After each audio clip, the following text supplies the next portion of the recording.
I told him the theme music should be "Say Hello to the Bad Guy," Wendy. He didn't listen. Jay-Z. The Lakers were hoping their fortunes had turned after LeBron's epic performance against the Warriors Saturday night, but since they've fallen to the Spurs, a loss to Houston in OT last night. Keep in mind the Rockets are 15th in the West, 17 wins on the season. LA had a chance to miss OT, but LeBron passed right before the buzzer.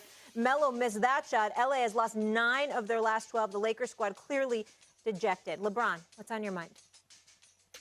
We just don't have a lot of room for error, and when we make a mistake or we break down defensively or we don't get a good look at the basket, teams are literally making us pay every time. It's not like we're getting away with things, and it's just that simple. I mean, we have a very small margin of error, this year, and teams are making us pay. All right, Brian Windhorst here with us now. So good to see you. Almost 2 years on the day. Yep. Great to have you in the building. Obviously, Stephen A. is excited there as well. You've covered LeBron since high school, right? You know this guy very well. Do you think he should just shut it down? He can't. He can't for a couple of reasons. Number one, the Lakers have no incentive. Their only incentive left is to try to figure out how to get into the playoffs, try to figure out how to get AD back, try to catch some sort of momentum. Mm-hmm. Secondly, he still is going after this scoring record. Now, I know that it is absolutely a non-starter to talk about it. I'm actually kind of surprised that the lack of joy and enthusiasm that's going to surround this scoring record. So he's about 170 points away from passing Karl Malone as number 2. And then next year, assuming he won't get any sort of big injury, the second half of the year, he is on position to potentially pass one of the greatest, longest standing marks in American sport. But there is just no joy. But it does matter to him. He can't say that it matters to him because his team is losing. Yeah. If they were winning, it would be different. So that's the thing. And the other thing, Molly, his first year in LA, he got injured. The team was going nowhere. He shut it down. They tanked at the end. They end up with a number 4 pick. They used it to trade for Anthony Davis. They don't have their pick this year. It doesn't make any sense for him to shut down. I don't think it's a good idea for him to play 45 minutes, which is what he played last night. But he has got to keep playing if they're going to have any chance to pull themselves out of this. It's very bleak, but it's still there. Here's the one thing that I will say, Wendy, and always appreciate having you on the show, my brother. Here's the one thing that I would say that nobody has brought up. LeBron James playing 45 minutes a game makes Frank Vogel look very, very bad. It shows the level of desperation that you're enduring, and it comes across as you're trying to save your job. Because regardless of what LeBron James wants to do, you are the head coach. And if you don't want him playing 45 minutes, he ain't going to play 45 minutes.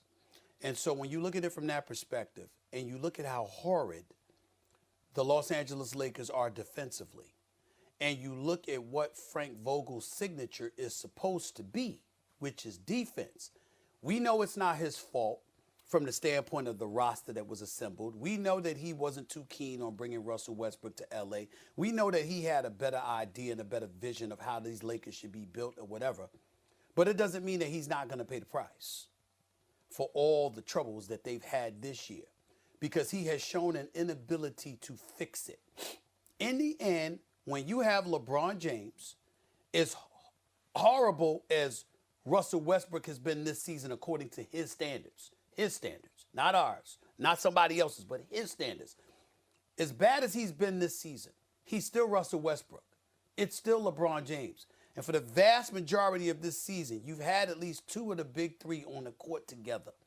To be 9 games under 500, it's just inexcusable. And Frank Vogel can't wiggle his way out of that. Somehow, some way, if you manage to find a way for this team to play better defensively, you're at the very least a 500 team. And so when you look at it from that perspective, there's no way around the fact that he's going to be held responsible for it to some degree. He seems to know it because of the benching of Russell Westbrook, some of the decisions that have been made, his reactions in the press conference. I'm talking about Vogel here, combined with the fact that LeBron James is playing the minutes that he's playing. It all reeks of desperation. But in the end, should LeBron shut it down? Hell no, because this is in part his mess. You wanted Russell Westbrook. Anthony Davis, you knew he was injury prone. You wanted him. He delivered the chip, no doubt about it. And when Anthony Davis is healthy, he is big time. But when we talk about his conditioning in the offseason or lack thereof, and him being physically prepared to endure the rough and rugged life of an NBA player, well, that's part LeBron James too. You the leader. This is your guy.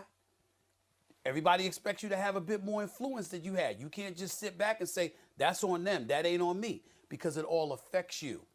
And when you're the leader, what you're saying is, I'm going to hold everybody responsible because I need everybody in order for me to win.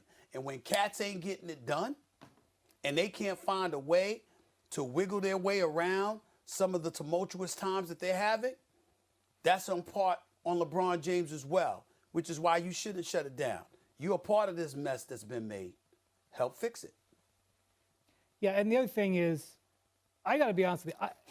I would be surprised if Frank Vogel is relieved when it finally falls, because he's known for a while he's probably going to get it. He can't make his style of coaching work with this roster. Not only are they a terrible defensive team, they've gone from number 1 in the league in defense last year, number 1, okay, to number 17. That's a catastrophic series of events. They're in the bottom 6 of offense. They're 24th in offense. Frank Vogel either can put a team out there that can't defend or put a team out there that can't score.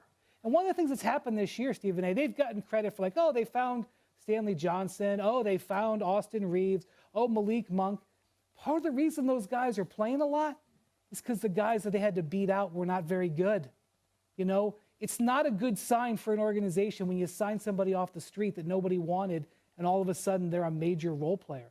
This roster is so badly flawed. And the reason that is relevant is because this offseason, you're right, Anthony Davis has to do some work. LeBron has to do some work. They may have to make a pretty significant coaching change. This potential move would be vital.